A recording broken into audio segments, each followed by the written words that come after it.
Hello my dear students, आज हम लोग समझेंगे रिमोट सेंसिंग को। ये भी बहुत इंपॉर्टेंट टॉपिक है रिमोट सेंसिंग। टॉपिक सिंपल है। यहाँ पे आप देखो किस तरह से सन से होते हुए ये जो ईएमआर जो होते हैं वो किस तरह से आ रहे हैं तुम्हारे हमारे जो ज़मीन है यहाँ पे आते हैं। यहाँ पे आप देखो जो एरिया है जहाँ पे बिल्डिंग बने हुए हैं, जो रोड है या जो वैसा सोयल जो कि बेल सोयल है, ग्रासेस को टच करते हुए या बोल सकते पानी को भी यहाँ पे छू रहे हैं, फॉरेस्ट को भी। तो यहाँ पे क्या होता है, सन से पृथ्वी की ओर जो आते हैं जो रेडिएशन, फिर पृथ्वी से होते हुए फिर वो सेटेलाइट को जाते हैं। और इससे में बीच में क्या है आपको देखने को मिल रहा है एटमॉस्फेयर, मतलब सन और अर्थ के बीच में आपको एटमॉस्फेयर देखने को मिल रहा है। तो यहाँ पे जो ईएमआर आते हैं वो एटमॉस्फेयर को क्रॉस करके यहाँ पे अर्थ सरफेस को टच कर रहे हैं या हम, और फिर अर्थ से ऑब्जेक्ट को टच करते हुए फिर वो चले जाते हैं और रिफ्लेक्ट हो जा रहे हैं कहाँ पे, सेटेलाइट को। और सेटेलाइट में आपको सेंसर होते हैं जो क्या करते हैं, जो ऑब्जेक्ट को क्या करते हैं, उनका इमेज को वो कैप्चर कर रहे हैं। फिर आगे क्या होता है, ग्राउंड स्टेशन को भेज देते हैं जहाँ पे फर्दर प्रोसेसिंग होता है। इनको कंप्यूटर के द्वारा उनको देखा जाता है, फिर उनको ऑब्जेक्ट को क्या होता है, प्रिंटिंग निकाला जाता है। तो रिमोट सेंसिंग जो होते हैं कुछ इसी तरह से वर्क करते हैं। यहाँ पे हम लोग देखेंगे, समझेंगे इनके क्या क्या स्टेजेस होते हैं। तो ये छोटा सा इमेज आपने देखे। सेंसिंग, रिमोट सेंसिंग किसे कहते हैं? अकॉर्डिंग टू जेम्स बी कॉम्पेल जो है, इन्होंने क्या हुआ, रिमोट सेंसिंग को परिभाषित किए हैं, डिफाइन किए हैं। उन्होंने 1996 में बतलाए थे कि रिमोट सेंसिंग क्या है। Remote sensing is the practice, it is a practice of deriving information about the Earth's lands and water surface using images। तो यहाँ पे कहता है कि रिमोट सेंसिंग क्या है, यहाँ पे होगा प्रैक्टिस।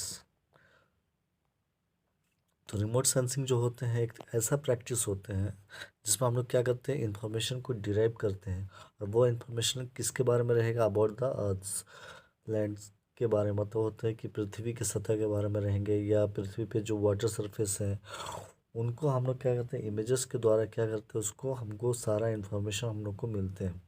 ठीक है। तो ये जो होते हैं इसके लिए हम लोग क्या करते हैं, बेसिकली हम लोग इसमें कुछ इक्विपमेंट्स का भी हम लोग यूज़ करते हैं। जैसे हम लोग सेटेलाइट के द्वारा भी हम लोग क्या कर सकते हैं, पता कर सकते हैं इसमें। तो इसमें जो होते हैं कुछ स्टेजेस होते हैं रिमोट सेंसिंग के। तो वो कौन कौन से स्टेजेस होते हैं रिमोट सेंसिंग में, तो हम लोग को यहाँ पे देखने होंगे कि पहला जो होता है that is the source of electromagnetic radiation, जिसको बोलते हैं ईएमआर, या जो कि होते हैं सन। तो समझते हैं इसके बारे में। There are mainly three sources of EMR use for remote sensing purpose.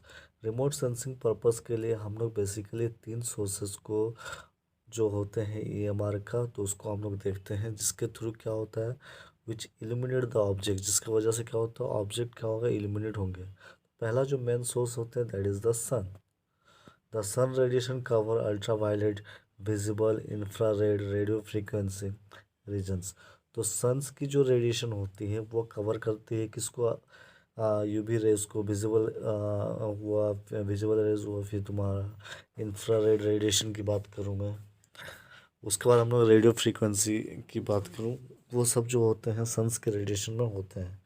The maximum radiation occurs around 0.55 micron. जो इसमें अगर बात करेंगे कि मैक्सिमम जो रेडिएशन होती है वो 0.55 माइक्रोन्स होते हैं।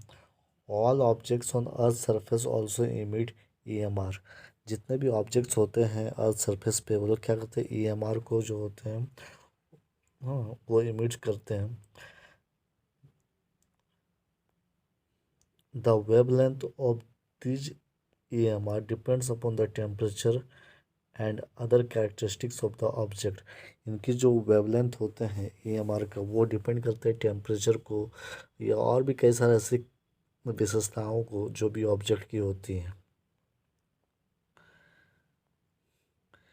Many common object emit EMR having wavelength between 0.85 and 0.95। तो यहाँ पे बोलते हैं कि यहाँ पे कि जितने भी कुछ ऑब्जेक्ट होते हैं जो इमिट करते हैं EMR को, उनकी जो वेव लेंथ होती है वो तुम्हारा 0.85 से लेकर 0.9 माइक्रोन बोल सकते हैं, माइक्रोमीटर बोल सकते हैं। It is also possible to produce EMR of a specific wavelength or band of wavelength by the sensor to illuminate the object। ये क्या कहता है कि ये पॉसिबल हो सकता है कि EMR को हम लोग प्रोड्यूस कर सकते हैं, ठीक है, एक स्पेसिफिक वेवलेंथ के द्वारा, और वो होगा किसके द्वारा? बाय द सेंसर, सेंसर के द्वारा। हाँ, ताकि क्या होगा? और to illuminate the object, object क्या होगा? इल्यूमिनेट होंगे। This is called active remote sensing, while the first two, that is EMR from sun and self-emitted radiance by the object, are called passive remote sensing। इसी को हम कहते हैं active remote sensing, जबकि बाकी का जो पहला जो दो है, दैट इज़ जो कि EMR फ्रॉम सन और जो सेल्फ इमिट हो रहे थे जो रेडिएंट्स, वो था ऑब्जेक्ट के थ्रू, तो उसको हम लोग कहेंगे passive remote sensing. Next is the transmission of energy from the source to the surface of earth. तो अब क्या होगा? एनर्जी का ट्रांसमिशन होगा, जो मेन सोर्स है, हाँ, उसके थ्रू होंगे टू द अर्थ, पृथ्वी तक। While EMR is transmitted from the sun to the surface of the earth, it passes through the atmosphere। ये क्या कहता है कि जब EMR जब ट्रांसमिट होते हैं सन से, तो वो क्या करेंगे?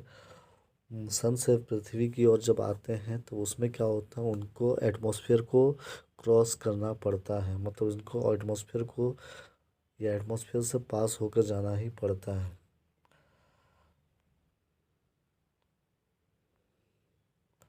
तो यहाँ पे क्या होता है? जो इलेक्ट्रोमैग्नेटिक रेडिएशन होता है वो स्कैटर्ड हो जाते हैं, और जो उनकी जो ऑब्जर्वेंस है, जो गैसेस होंगे वहाँ पे, या जो भी डस्ट पार्टिकल होगा, उन सब से स्कैटर्ड होकर ही आते हैं।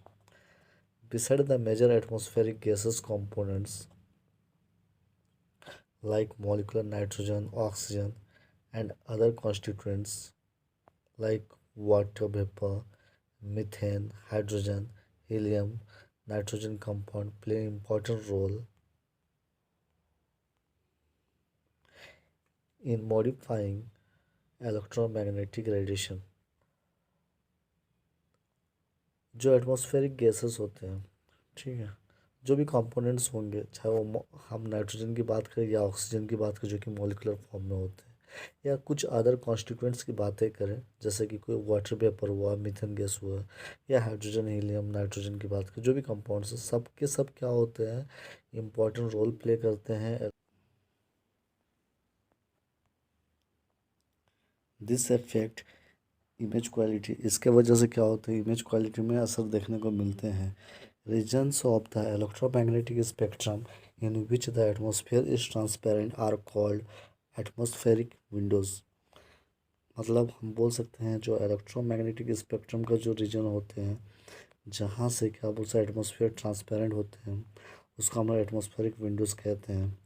The atmosphere is practically transparent. अगर देखा जाए तो एटमॉस्फेयर जो होता है प्रैक्टिकली में क्या होता है? ट्रांसपेरेंट होते हैं in the visible region, visible region पे किसका? Of the electromagnetic spectrum.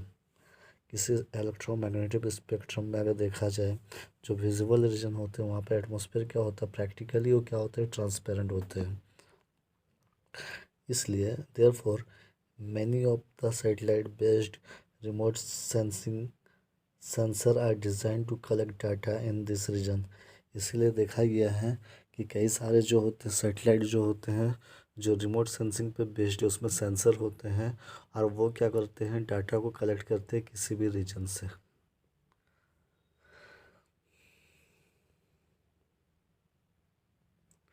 Next is the interaction of EMR with earth surface. अब क्या होता है? अर्थ सरफेस के जो इंटरेक्शन होंगे EMR के साथ, उसको हम लोग समझेंगे। The electromagnetic radiation, when interacts on the earth, either gets reflected, absorbed, radiated और ट्रांसमिटेड थ्रू द मटेरियल। जब कोई इलेक्ट्रोमैग्नेटिक रेडिएशन जब भी इंटरेक्ट करते हैं किसी मीन्स अर्थ के साथ, तो उस वक्त क्या होता है कि या तो वहाँ से वो रिफ्लेक्टेड करेंगे, या तो एब्जॉर्ब हो जाएंगे, या रेडिएट हो जाएंगे, या ट्रांसमिटेड हो जाएंगे किसी मटेरियल के through.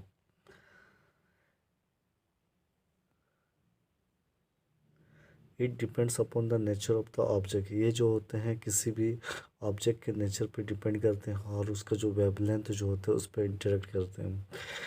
When the object is smooth is comparison to the wavelength of the incident radiation, it gets reflected in the forward direction called specular reflection. जब हम बोल सकते हैं when the object is smooth, जब कोई object क्या होता है स्मूथ होते हैं, ठीक है, तो वैसा केस में क्या होगा, यहाँ पे जो वेवलेंथ होता है इंसिडेंट रेडिएशन का वो क्या होता है रिफ्लेक्ट कर जाएगा फॉरवर्ड डायरेक्शन में, उनको हम कहेंगे specular reflection. When the surface is rough in comparison to the wavelength of incident radiation, it is reflected uniformly in all directions, which is termed as diffuse reflection. तो क्या कहता है, जब सरफेस रफ होंगे, अगर हम कंपेयर करते हैं इंसिडेंट रेडिएशन के वेवलेंथ के साथ, तो वो क्या होगा रिफ्लेक्टेड होगा यूनिफॉर्मली हर डायरेक्शन में, तो उसे हम कहेंगे डिफ्यूज रिफ्लेक्शन। तो यहाँ तक आप लिखना। नेक्स्ट जो है हेडिंग जो है that is the transmission of energy from surface to remote sensor mounted on the platform. अब इसको समझते हैं। While EMR is transmitted from the surface of the earth,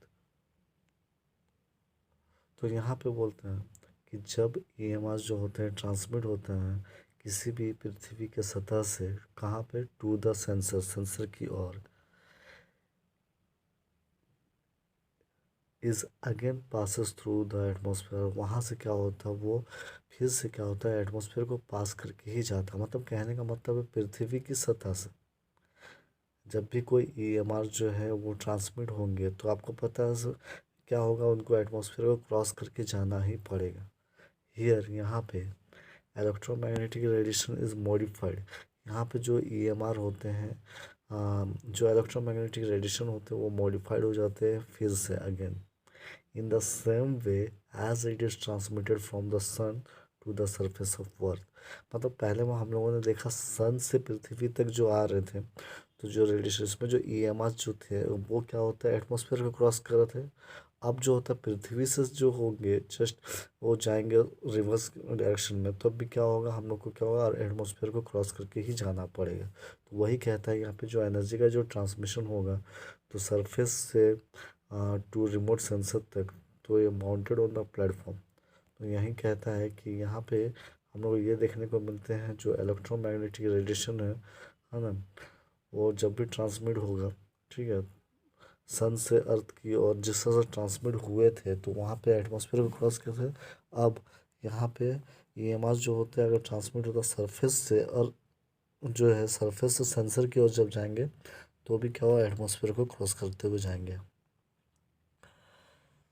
next is the detection of energy by the sensor. अब energy को detection करना sensor के द्वारा, तो सेंसर क्या, सेंसर यहाँ पे हो सकते हैं कैमराज हो सकते हैं, स्कैनर हो सकते हैं, हाँ, तो ये सब जो होता है सैटेलाइट में होते हैं या किसी एयरक्राफ्ट में होते हैं, तो वो क्या करेंगे इन सारे जो भी ऑब्जेक्ट, तो वो क्या करते हैं ऑब्जेक्ट को आइडेंटिफाई कर सकते हैं, ठीक है। तो ये जो है and discriminates it from other objects on the basis of reflected or emitted electromagnetic energy received by it, which is called signature. The basic assumption is that each individual has a unique signature or fingerprint with which he can be identified. Likewise, every object has unique signature on the sensor by which it can be identified. जैसे कि हम जानते हैं कि हर एक व्यक्ति के पास अपना एक यूनिक सिग्नेचर होता है या अपना एक फिंगरप्रिंट होता है जिसके उस व्यक्ति को हम लोग आइडेंटिफाई कर सकते हैं। वैसा ही क्या होता है, कह सकते हैं कि जितने भी ऑब्जेक्ट होते हैं, एवरी ऑब्जेक्ट, ठीक है, उनका भी अपना एक सिग्नेचर होता है जिसके थ्रू क्या होता है, जो सेंसर होते हैं वो क्या कर सकते हैं, वो सेंसर क्या डिटेक्ट कर पाता है कि ये ऑब्जेक्ट क्या है। तो this is the detection of energy by the sensor. Next is the transmission processing of sensor data. When sensor like cameras, a scanner are mounted on aircraft, the images are recorded on film or magnetic tape. This is the tape, huh? When the aircraft lands, the film or tapes are physically, this is physically, huh, transported, यहाँ पर transported होगा to the laboratory for further processing. यहाँ क्या कहता है, ये meaning कहता है कि जो मतलब जो भी सेंसर है, जब उसको पता चली है इसमें जो भी इमेजेस रिकॉर्ड होते हैं, वो इमेज क्या होता है जो रिकॉर्ड हो चुके हैं उसको क्या किया जाता है, फिर ट्रांसपोर्ट किया जाता है कहाँ, लेबोरेटरी में, फॉर फर्दर प्रोसेसिंग के लिए। तो in case of satellites there is no such possibility of physical retrieval of the media containing data. In that case, the data is transmitted down to a ground station where it is recorded on magnetic tape। अगर in case है उस satellite में वैसा कुछ possibility नहीं है, ठीक है, तो वैसा केस में क्या किया जाता है, तो हम लोग क्या करते हैं, उस डाटा को हम लोग डायरेक्टली ट्रांसमिट किया जाता है ग्राउंड स्टेशन में, हाँ, ताकि उसको क्या होता है, मैग्नेटिक टेप के द्वारा क्या होता है, उसको रिकॉर्ड कर लिया जाता है। The ground station therefore needs to have appropriate tracking antenna. तो ग्राउंड स्टेशन में अपना एक क्या होना चाहिए, एक अप्रोप्रिएट, आप बोल सकते हैं एक ट्रैकिंग एंटीना होना चाहिए ताकि वो कम्युनिकेट कर सके सेटेलाइट के थ्रू। Then the data is connected in different methods to remove distortion cause due to motion of the platform relative to earth platform. तो इसमें क्या कहते हैं कि जो डाटा होता है फिर उसको कनेक्ट किया जाता है डिफरेंट डिफरेंट मेथड के थ्रू, ताकि जो भी डिस्टोर्शन हुआ होगा तो उसको हम लोग क्या करते हैं, उसको वहाँ से आसानी से क्या कर सकते हैं, रिमूव किया जा सके। तो ये सारी चीज़ें तो इसमें, तो यहाँ तक भी आप इसको लिख सकते हैं, कोई दिक्कत नहीं है। तो यही बात है यहाँ पे कि हम लोग जो भी करते हैं इसमें एक तरह का बोल सकते हो, फर्दर ही हम लोग क्या कर रहे हैं, यहाँ पे हम लोग प्रोसेसिंग कर रहे हैं, ठीक है, तो ताकि आगे जाके क्या होगा, हमें आउटपुट मिल सके। तो हम लोगों ने देखा रिमोट सेंसिंग की बात कर रहे हैं, तो रिमोट सेंसिंग का एक्चुअली कुछ स्टेजेस होते हैं। वो जो स्टेजेस होते हैं, तो इनका स्टेजेस जो होते हैं, पहला जो होता है that is the first one is the electromagnetic radiation, जिसको EMR बोलते हैं, या बोल सकते हैं कि यहाँ है ना। तो this is the first stage that is source of electromagnetic radiation, जो कि सन है। सेकेंड जो होंगे that is the transmission of energy from the source to the surface of the earth. फिर उसके बाद नेक्स्ट जो होंगे that is the interaction of EMR with earth surface. चौथा जो होंगे that is the transmission of energy from surface to remote sensor mounted on the platform. पांचवा जो होगा that is the detection of the energy by the sensor. Last one is the transmission processing of the sensor data output. तो ये सब कुछ है, जो कुछ स्टेजेस है इनको होकर गुजरना पड़ता है। तो इनके बारे में थोड़ी थोड़ी करके आपको डिस्क्राइब करनी है। और